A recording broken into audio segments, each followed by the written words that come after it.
All right. A year ago, I mean, first of all, January is a great time to be talking about Matthew because we're doing that in our daily readings. A year ago, at this time, we did look at Matthew's gospel in terms of the original structure that Matthew built his gospel around. And we looked at some of the themes that he develops within that structure.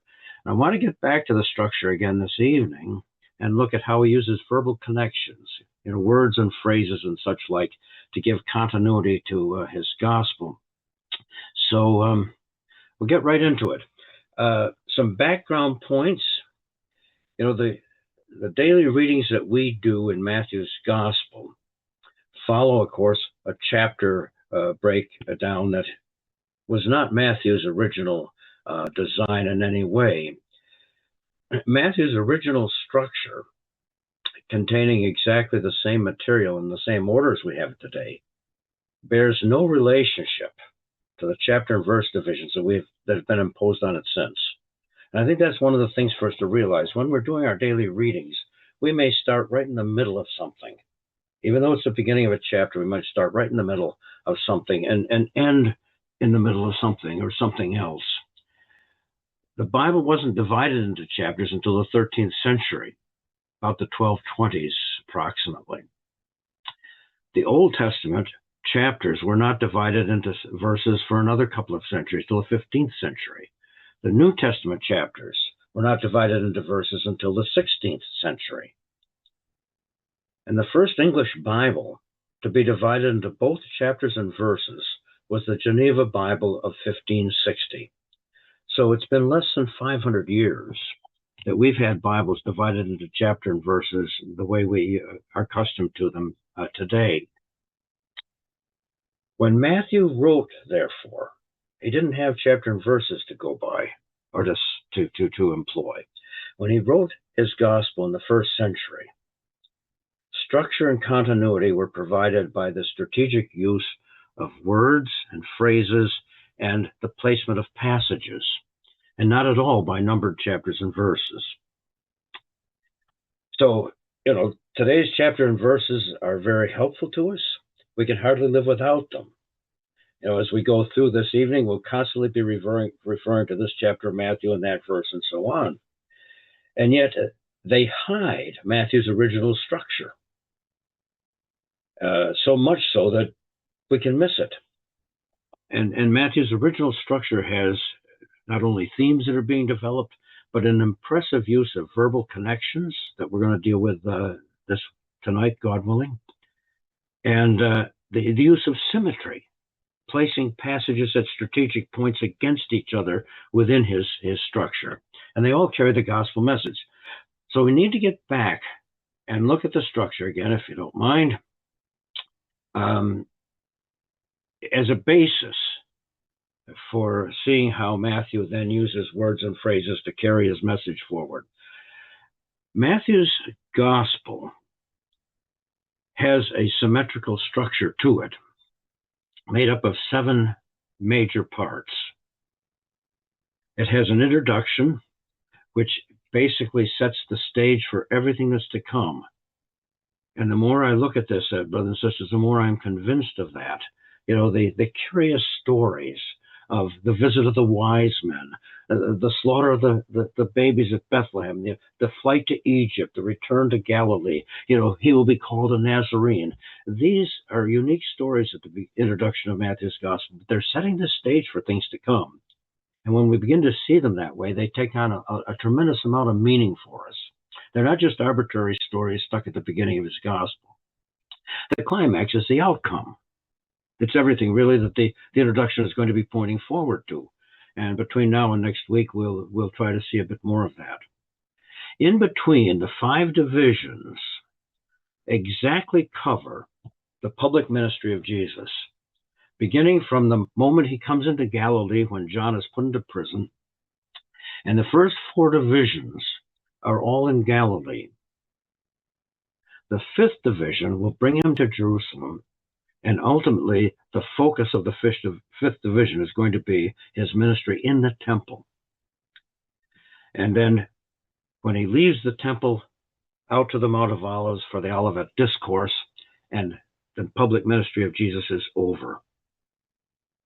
His betrayal, his arrests, trials, and so forth, the crucifixion and so on, they are now going to be the outcome and yet the marvel of our salvation. So anyway, that's the basic structure. Now, how do we get onto this, and how do we figure out that Matthew's gospel has this structure?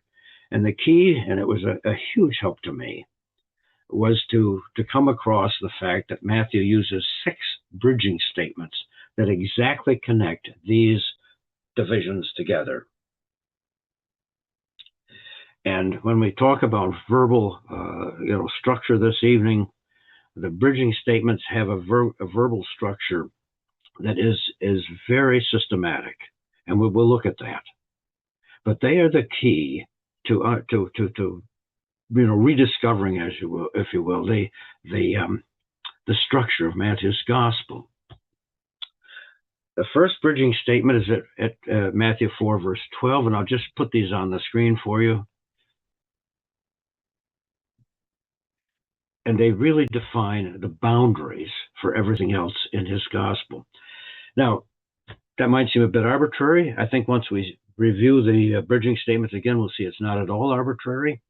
And the thing that just constantly then comes into place, once we have these bridging statements in these 7 major parts, is that the verbal, kinds of things that Matthew uses, passages and words and phrases that we've long recognized as, very characteristic of Matthew, many times will take on a new strategic position within this framework, and begin to realize those aren't just happenstance statements. They are designed to carry the structure and the continuity of Matthew's gospel. All right, so once we have the bridging statements, we can immediately identify the parts that make up all the other divisions. And like I say, this isn't arbitrary. We begin to see, as we get used to this, that these things make a lot of sense. So the introduction of Matthew's gospel is from the opening words to verse 11 of chapter 4, which is the end of Jesus' temptations. Everything there is preparing for his public ministry and the ultimate outcome. We have the first bridging statement at Matthew 4, verse 12, and then the next division, which runs to the end of the Sermon on the Mount. Right after that, you get the next bridging statement, and we come to the next division of Matthew's gospel, and so on. I'm going to belabor this because we've got a lot of things we want to look at. But that right there, to my mind, is the fundamental structure, the original structure of Matthew's gospel, with chapter and verse designations sort of imposed on it now. All right, to look at the bridging statements, they have a verbal structure of their own. And each bridging statement that Matthew uses, the 6 statements that connect the major parts, each are made up of 2 phrases. And as soon as I put them up here, you'll see how systematically worded these statements are. The first phrase brings closure to what has gone before. So that first bridging statement, Matthew 4, verse 12, brings closure to the introduction of Matthew's gospel. And the second phrase will introduce what's coming next. So, for example, these are the closing phrases, if you will, of each bridging statement. Now, when Jesus heard, well, it happens to be when he heard that John was cast into prison. The next one, so it was when Jesus ended these sayings. The next one, now it came to pass when Jesus finished commanding. The next one, now it came to pass when Jesus finished these parables. The next one, now it came to pass when Jesus finished these sayings. And the last one, now it came to pass when Jesus finished all these sayings. So it's bringing closer to what has just gone before. And the second phrase of the bridging statement is going to introduce what's coming next. So when he had heard that John had been cast into prison, he departed into Galilee. That's the essence of Matthew 4, verse 12. The next bridging statement, he'd finished these sayings. He came down from the mountains, great multitudes followed. The next one, he finished commanding the 12. He departed from there to teach and preach in their cities. Finished the parables, he departed from there to his own country. Finished the next sayings, he departed from there to the region of Judea beyond the Jordan. And finally, after the last sayings, he said to his disciples, the Son of Man will be delivered up to be crucified. And if we were to ever mark these into our Bibles, brothers and sisters, in Matthew's gospel, they would be a starting point, I think, for seeing some structure and continuity in terms of our daily readings. I mean, we read Matthew 4 on what what's that, second or third of January, and we don't read Matthew 7 for a few more days, and Matthew 11 a few more days, and so it's easy for us to just never see these connecting points. And like I say, I got some help in identifying 5 of these 6 statements, and the 6th one kind of showed up where it belonged. And that's been a huge help to me in terms of recognizing how Matthew designed his gospel and what the various parts are about. All right, so back here to our basic structure and refining it just a little bit more. It turns out that each of the 5 divisions that exactly cover the public ministry of Jesus are divided into 2 identical parts, all of them. They have a ministry portion followed by a discourse portion, and we'll elaborate on that in a moment. The second one starts with a ministry portion and ends with a discourse portion. The 3rd division starts with a ministry portion and ends with a discourse portion. The 4th starts with a ministry portion, ends with a discourse. The 5th starts with a ministry portion, ends with a discourse. Very systematic. In fact, I've had to smile a few times. Matthew is so systematic. He must have been a tax collector or something. He really had things well organized. It's very well laid out. Recognizing that, it just helps with the readings. Because, when we're doing our daily readings, you just look at Division 1 up there on the left under the introduction. You're going from ministry to discourse, and then to ministry and then discourse, and ministry and discourse. We're going back and forth in these major parts of Matthew's gospel. And once we begin to see, that's what he's doing, the message begins to come to life on the page a bit more for us, I think. So each division includes a ministry portion followed by a discourse portion. Now, what do we mean by that? All right. So the ministry portion, we'll just look at some here at the top of the screen. The ministry portions of Matthew's gospel are what we create our Sunday school lessons out of. That's the stories we tell the kids. Tell me the stories of Jesus. I love to hear. That's what the ministry portions are. So you have the call of disciples. You have Jesus interacting with the crowds following him. You have him coming into the cities. You have him in the synagogue. You have him at the end in the temple. And these are the public, very public ministry portions of his ministry. The miracles are all contained in the ministry portions of Matthew's gospel. If you're reading a miracle, you're in a ministry portion of Matthew's gospel. Okay, guarantee it. So it's the healing of the leper, the walking on the sea, the raising of the epileptic boy, and so forth. These are all part of the ministry portions of Matthew's gospel. The confrontations that Jesus has with the religious leaders, whether it is after the call of Matthew, and then he goes to eat with the tax collectors and the sinners, and they're there sniping at him, saying to the disciples, "Why does your teacher, eat with tax collectors and sinners?" Or over on the right-hand side there, when they challenge him in the grain fields, and he, your disciples are doing what it is not lawful to do on the Sabbath day. These confrontations, they're all in the ministry sections of Matthew's gospel. So these kinds of things make up the ministry portions. And within those, you will always have ad hoc teachings of Jesus, the teachings that spin out from whatever events are going on. So, for example, at the beginning of chapter 9, we read that today, didn't we? At the beginning of chapter 9, you have the palsied man or the paralyzed man who's let down through the roof. And that's a great miracle. It's public. It's part of the ministry portion. It's part of the second ministry portion of Matthew's gospel. And there's an ad hoc teaching that comes out of that. Because in the process, Jesus will say to them that you may know that the Son of Man hath power on earth to forgive sins. He says to the sick of the palsy, rise, take up your bed, go to your house.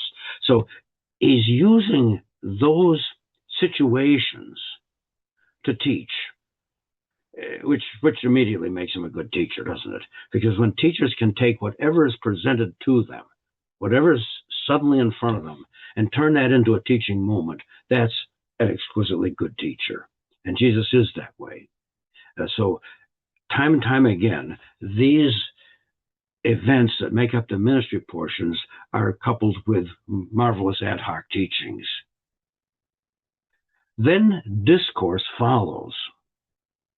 And the discourses are also exquisitely, designed in the sense. They always follow from the ministry that precedes them. So when we look at the discourses of Jesus and we begin to see the structure, now I'm in a discourse, all right? I'm listening to Jesus teach a structured teaching. How does that relate to what's gone before? Because again, when he does the discourses, and let's just look at these, when he does the discourses, and they all basically have the same kind of format. They are structured teaching.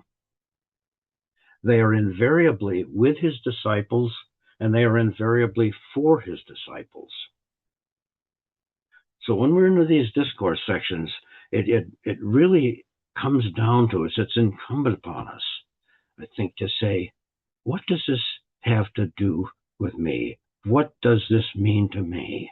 Because he's teaching disciples. And the first, of course, classic example of that is the Sermon on the Mount.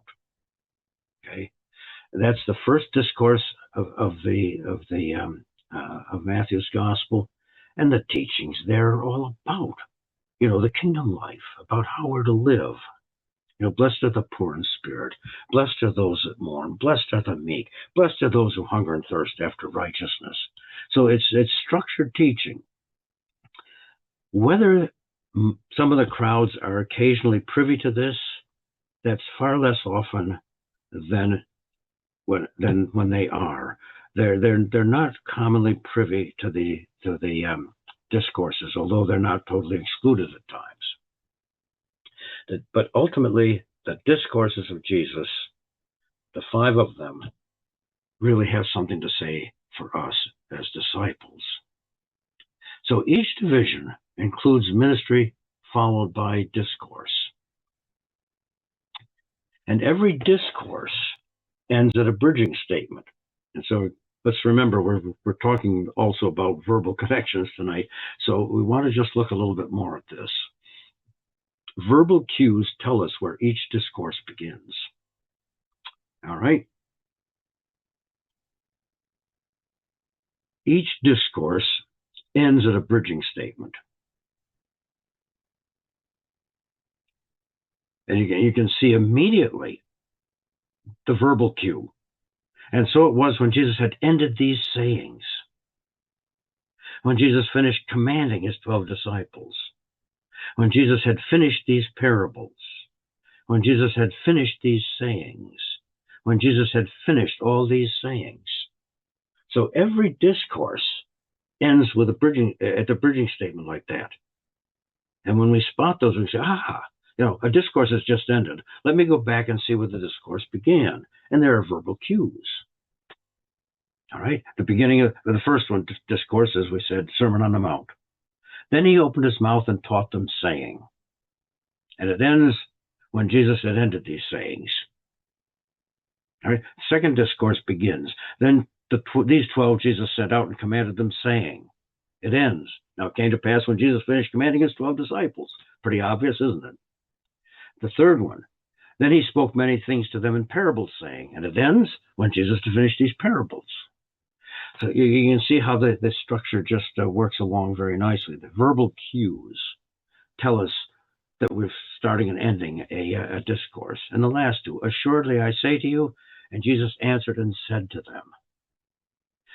So we can begin to see the beginning and ending of these discourses. And again, if we're to mark these in the margins of our Bible, when we're doing the daily readings, we can say, all right, Jesus is into a discourse now. And it's relevant to what's just gone before in the ministry portion. And it's relevant for me as a disciple. It's relevant for me because he is addressing these first and foremost to his disciples, whoever else might be privy to the things that he's saying.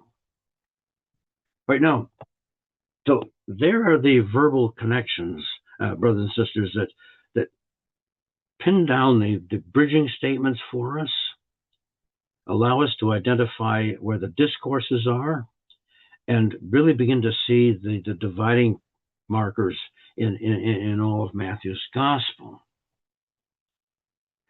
Now what I'd like to do for the rest of the time that we've got is to take a look at how Matthew then uses additional verbal cues to give continuity to this wonderful gospel message that he's developing. And we can see to a certain extent that the dynamics of how Matthew's gospel is developing. So what I'd like to do, just across the top there, I've put the basic structure again, just as a sort of reference line.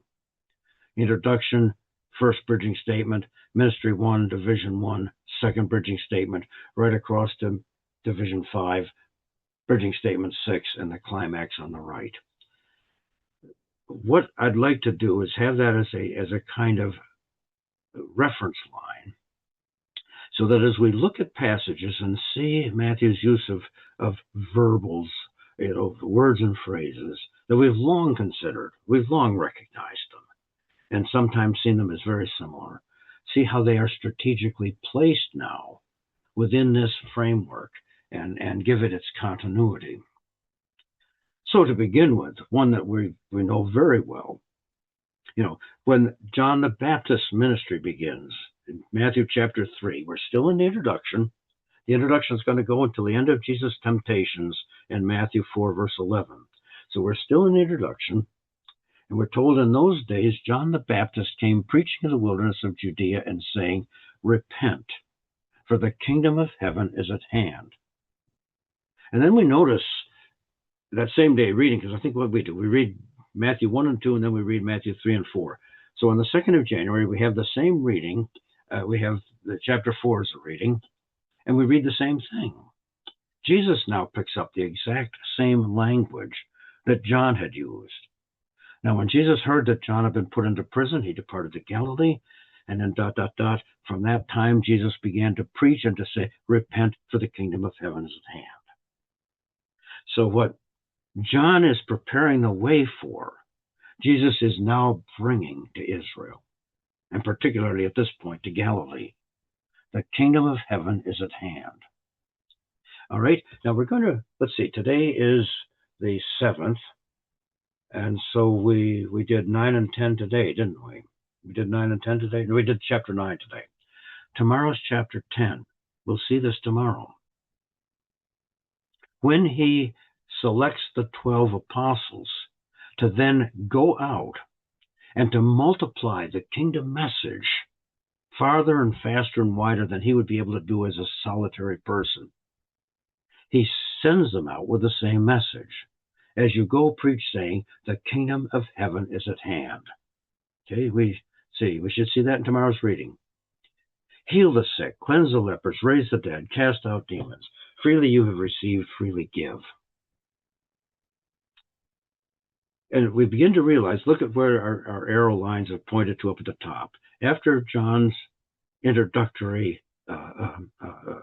teaching, repent, for the kingdom of heaven is at hand, Jesus and the disciples now pick up on that. And Jesus is in ministry 1, as he uses that phrasing, and then in Discourse 2, when he commissions the apostles to go out, he's using the same phrasing.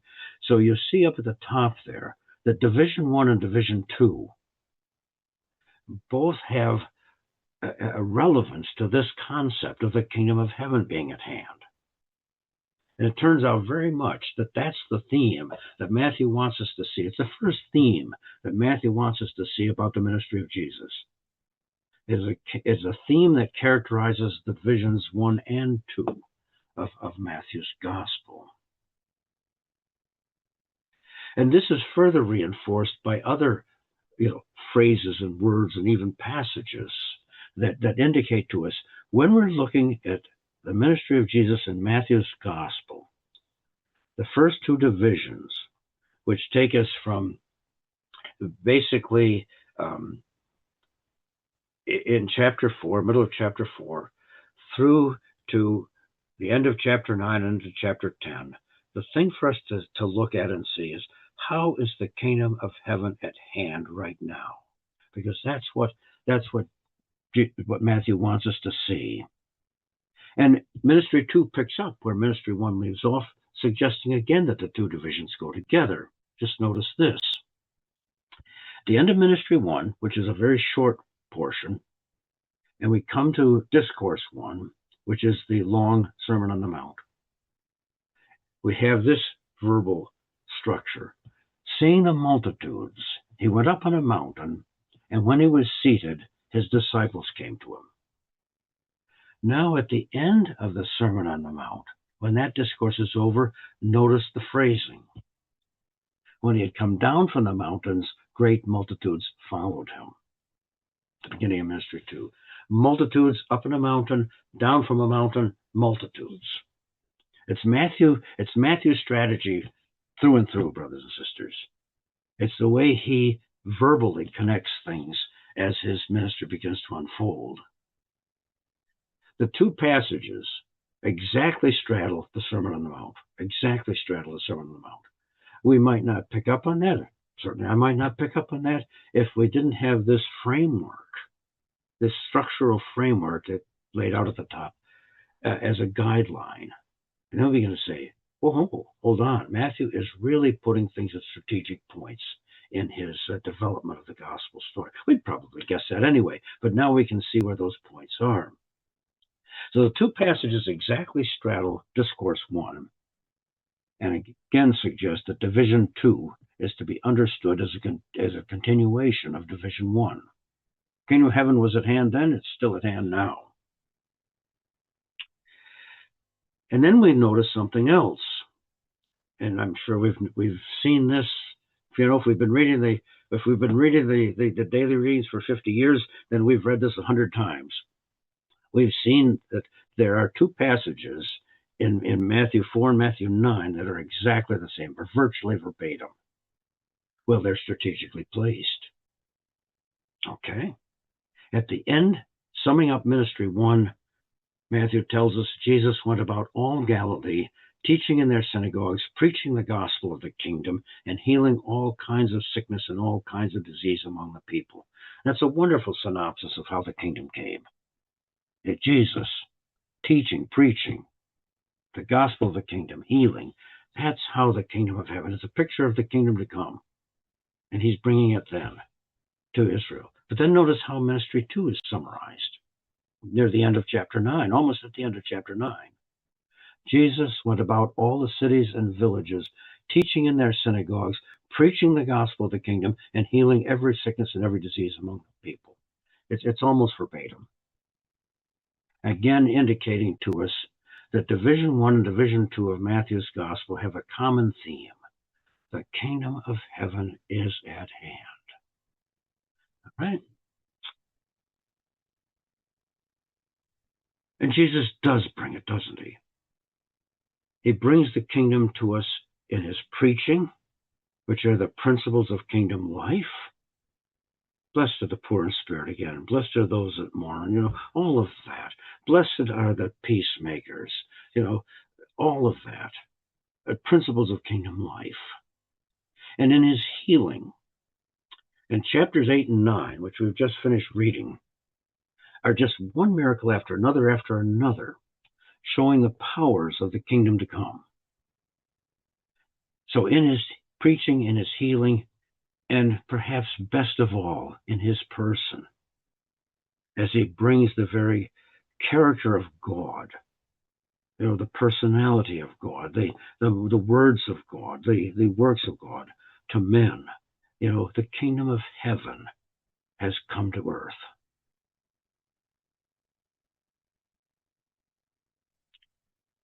Along with this, and we'll just, cover what we can tonight, brothers and sisters. I see it's already 8 o'clock, so we'll just get as much of this done as we can. But these verbal connections just keep going. Ministry 1 begins the call of disciples, and that continues in Ministry 2. We know the stories, the Sunday school stories for our kids. Jesus, walking by the Sea of Galilee, saw two brothers, Simon called Peter and Andrew his brother, casting a net into the sea, for they were fishermen. Then he said to them, "Follow me, and I will make you fishers of men." They immediately left their nets and followed him. Going on from there, he saw two other brothers, James the son of Zebedee and John his brother, in the boat with Zebedee their father, mending their nets. He called them, and immediately they left the boat and their father and followed him. Then we pick it up again in the reading we did today. Jesus passed on from there. He saw a man named Matthew sitting at the tax office, and he said to him, "Follow me." So he rose and followed him. What is happening, I think, brothers and sisters, has been helpful to me to see it this way at least, is that in these first divisions, Jesus is bringing the kingdom of heaven to men, and he is calling men to the kingdom of heaven. And then what people do with the kingdom of heaven, all of that is what Matthew's gospel really is about. Because we're going to begin to see how Israel does not react the way, in general, the way disciples do.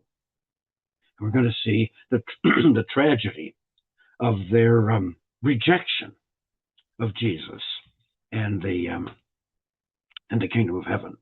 And that's going to be coming by the time we get to Division 3. So it'll be a big shift in the focus of Matthew's gospel. But before we get there, the appointment of 12 apostles at the end of Ministry 2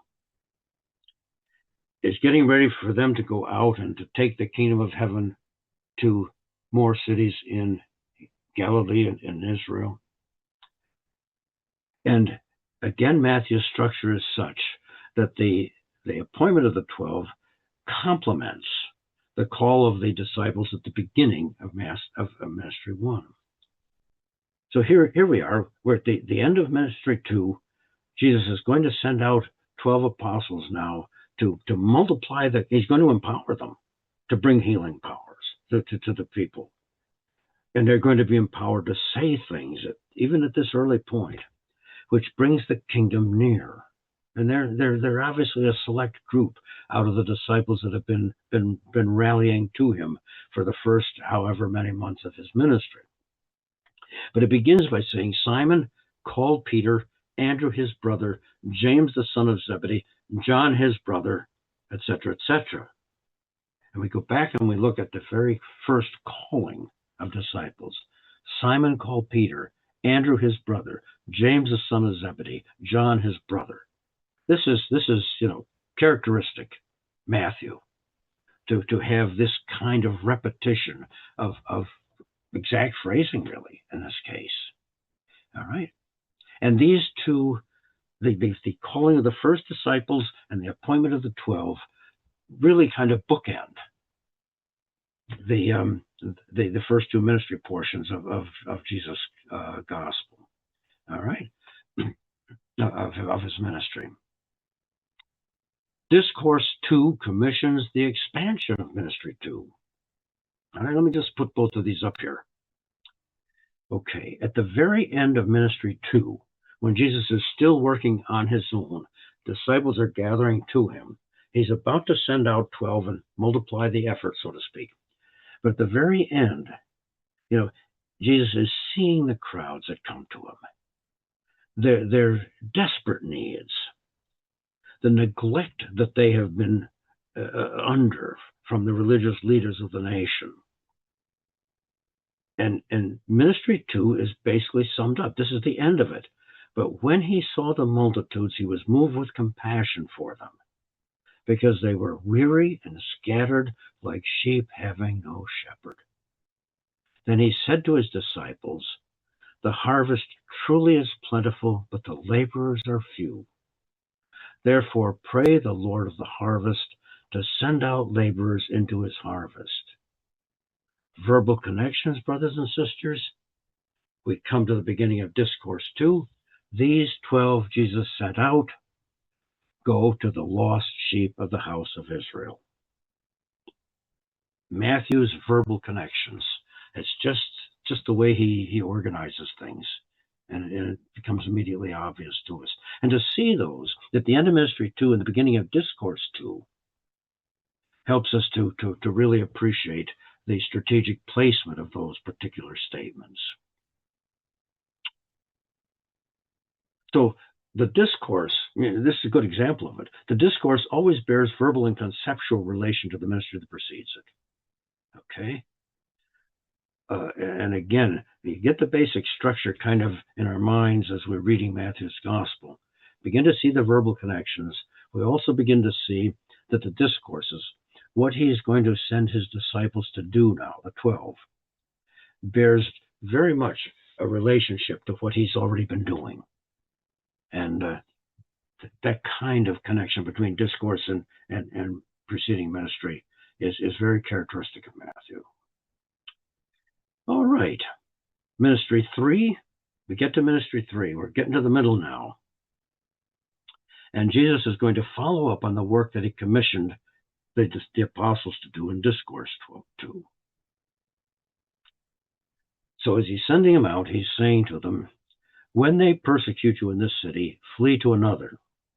For assuredly I say to you, you will not have gone through the cities of Israel before the Son of Man comes." And just remember, brothers and sisters, what they're being sent to do at this relatively early stage, certainly early in their discipleship. It's their first fledgling steps as apostles, as they are being sent to bring the kingdom of heaven to people themselves.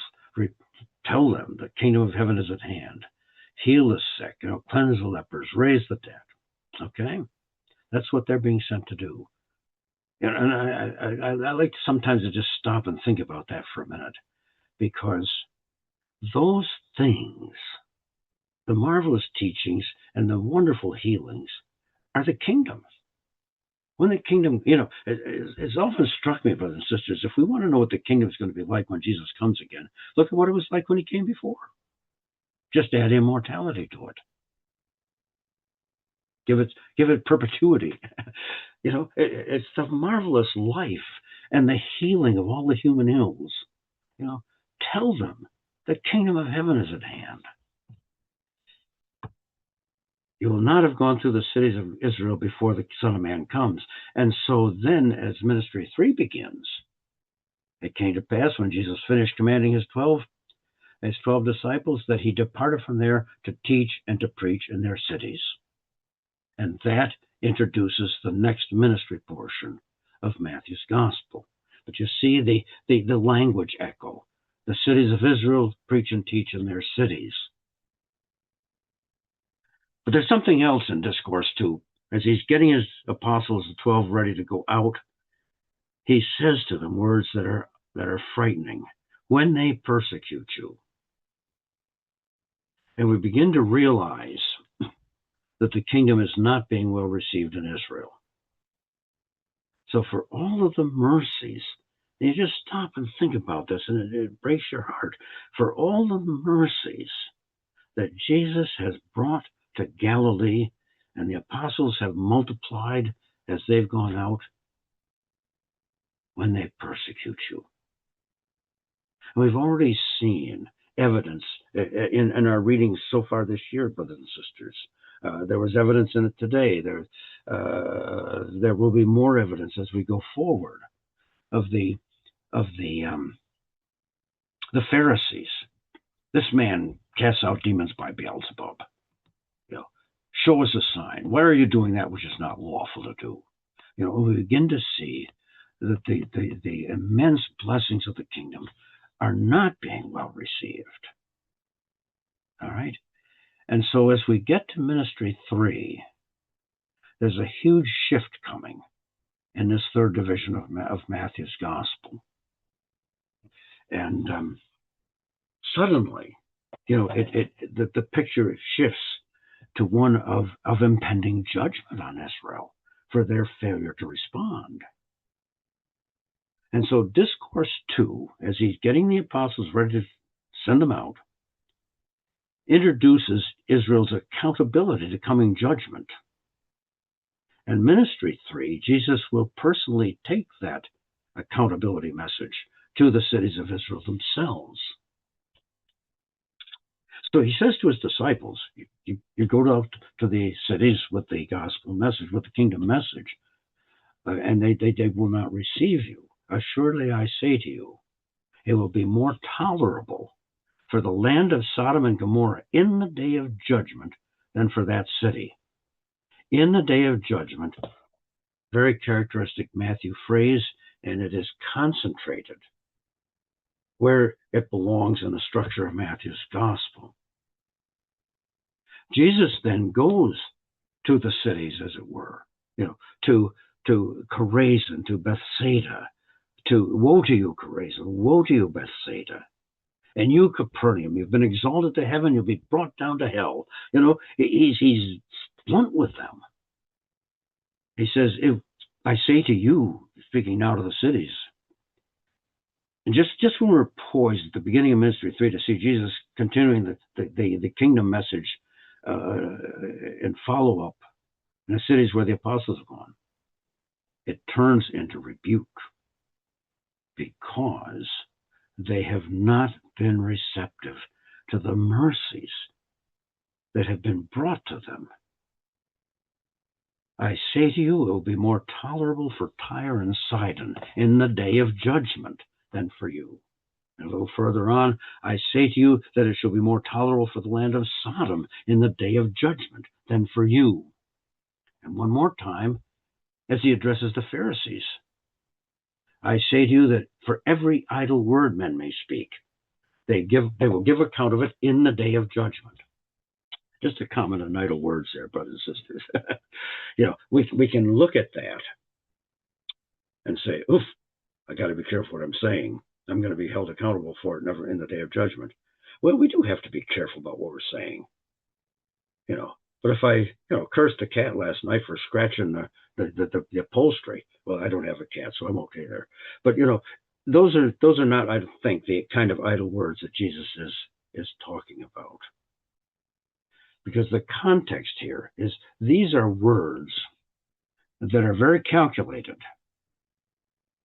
Rather than being idle in the sense we normally think of it, they are words that are calculated to keep people idle, to keep people from responding.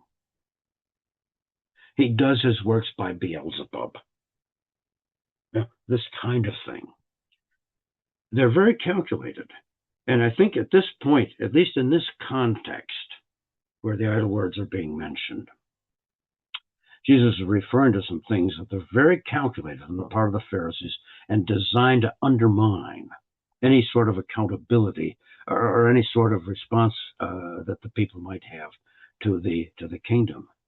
And those who speak them will be giving an account of them in the day of judgment. But the point here is the highlighted red letters.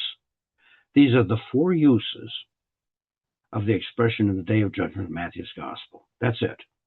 And they're all concentrated here. All right. He advises his apostles of it, that they will be answerable in the day of judgment if they reject the kingdom. And now to the cities and to the Pharisees, Jesus uses the same language again and again. It's concentrated here because now he's warning Israel of their accountability for rejecting him, for refusing him. And wherever, the hand of God touches us through the Lord Jesus, there is accountability. And this is what we're turning into now. We're finding now in Matthew's gospel in this middle portion. Another phrase occurs twice in Matthew's gospel, and it's right here, still in this ministry 3 portion, still being addressed to the scribes and Pharisees. The men of Nineveh will rise up in the judgment with this generation and condemn it. A little further on, the queen of the south will rise up in the judgment with this generation and condemn it. And these are the 2 uses of the expression in the judgment in Matthew's gospel. So not only is there verbal connection, but there's a verbal concentration here of this kind of phrasing where it is now appropriate. So you just step back. The first 2 divisions have brought the kingdom of heaven to Israel. The third division now is dealing with the warnings of judgment to come, the accountability of judgment for the refusal to respond. You just look in the middle there, Matthew 11. Okay, he's speaking to the cities, and it's here, for example, that we have the rather graphic picture of children sitting in the marketplaces. To what shall I liken this generation? It's like children sitting in the marketplaces. We've piped to you and you haven't danced. We've mourned you and you haven't lamented. What are you doing? It's almost humorous language there that Jesus uses, and you see these picture, a mental image of people sitting around in the marketplace with a glaze on their eyes and drool coming down their chin and their mouth open, gaping, and these wonderful things have been going on, and there's no response. There's no response. And when I look at that, brothers and sisters, I have to say to myself, not just what is the matter with them, what is the matter with me? They're made of the same human stuff as I am. I'm made of the same human stuff as they are. And if they can sit around and be unresponsive to the mercies that Jesus is bringing to them, to the kingdom that he's giving them a wonderful foretaste of, then what's the matter? We've just got to look inside and say, my response has got to be better.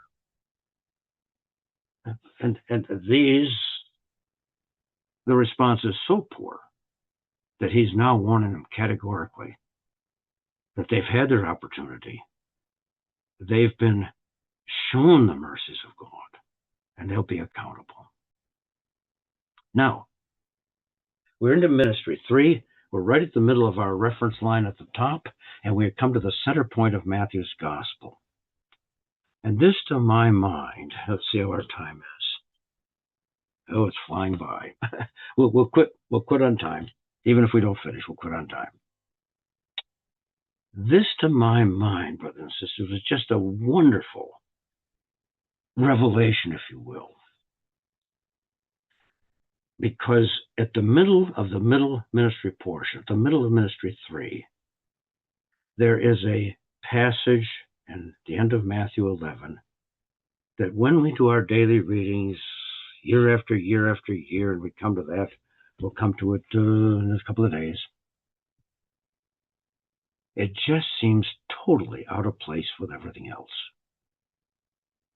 And it isn't out of place at all.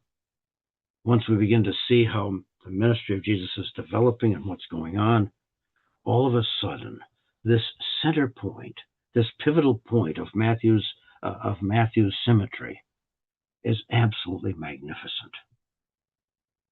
Because, again, at the expense of just repeating myself, in the first 2 divisions, the kingdom has come to Israel with all of its blessings. In the third division now, we have got Israel's response, which is just wanting. It's tragic. It's inadequate.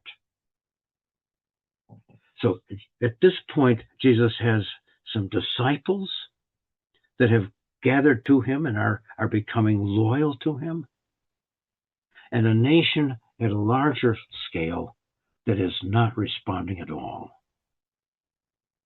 And this center point of Matthew's gospel makes sense of everything. As different and as almost disconnected as it seems when we're doing our readings from everything around it, it is really the center point and explains everything. It's the pivotal point of Matthew's gospel of ministry of Jesus. At that time, Jesus answered and said, I thank you, Father, Lord of heaven and earth, that you have hidden these things from the wise and prudent and have revealed them to babes. Even so, Father, for so it seemed good in your sight. So while on the one hand, there are the disciples that are struggling to learn what Jesus is teaching and to live the new life that he's bringing to them and to follow him and to love him and to stay with him. And on the other hand, you've got the rest of the nation and the Pharisees that are just tragically unresponsive. And Jesus said, I know why that's happening. No one comes to me except my Father draws him. And that's what I think what's happening here. I drew that from John's Gospel, as you will recognize. I thank you, Father, Lord of heaven and earth. You've hidden these things from the wise and prudent. So you've got those who esteem themselves wise and prudent, and they're blind as bats. And you've got the babes that are the simple, poor in spirit, pure in heart, peacemakers, longing after righteousness. You've got these simple folk, and God's revealed it to them. He's revealed the kingdom and Jesus to these individuals. They are the babes. And right at the center of all of this developing ministry of Jesus, this explains it all. And that's why I think Matthew's put it here, right at the center of the center. And it goes on to say, all things have been delivered to me by my Father, and no one knows the Son except the Father. And I might add, and those to whom the Father wills to reveal him, because that's Matthew 16. Nor does anyone know the Father except the Son, and the one to whom the Son wills to reveal him. So the Father is very much involved in the response of the people. They're accountable. We've just seen that. They're accountable. So we're responsible for our response. But nevertheless, the Father has opened the eyes of some and let the others remain closed. And I just have to comment in passing here on this last statement. Nor does anyone know the Father except the Son, and the one to whom the Son wills to reveal him. This is almost a subtle verbal connection in Matthew's Gospel. At the beginning of the Gospel, he is born to be called Emmanuel, God with us. At the end of the Gospel, the Emmanuel name will be perpetuated. And right here in the middle, those who will call him Emmanuel are those to whom the Son wills to reveal the Father. And we see the Father revealed in the Son, and we then, brothers and sisters, by the grace of God, are entitled to call him Emmanuel, because we see that. All right? Beginning, end, center point. Matthew symmetry. The one to whom the Son wills to reveal him, they shall call his name Emmanuel. All right.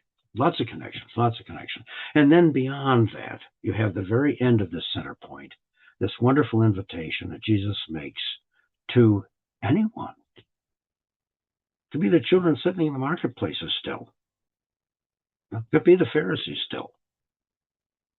If they would, if we will, come to me, all you who labor and are heavy laden, and I will give you rest.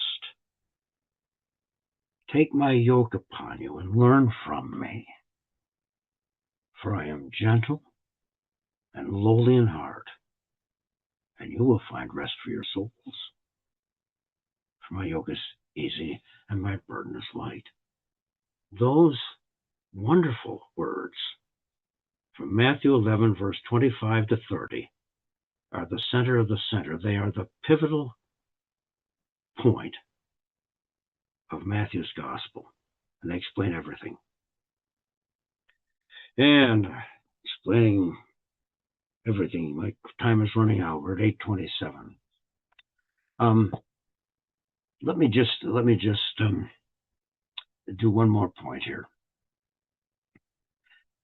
indicating, brothers and sisters, how discourse sections follow the ministry sections. Discourse 3, which we know as the parables, the parable of the sower, the wheat and the tares, the mustard seed and the leaven, and all of that, the pearl of great price. Those parables turn out fundamentally to relate to Israel's response to the kingdom message. The discourses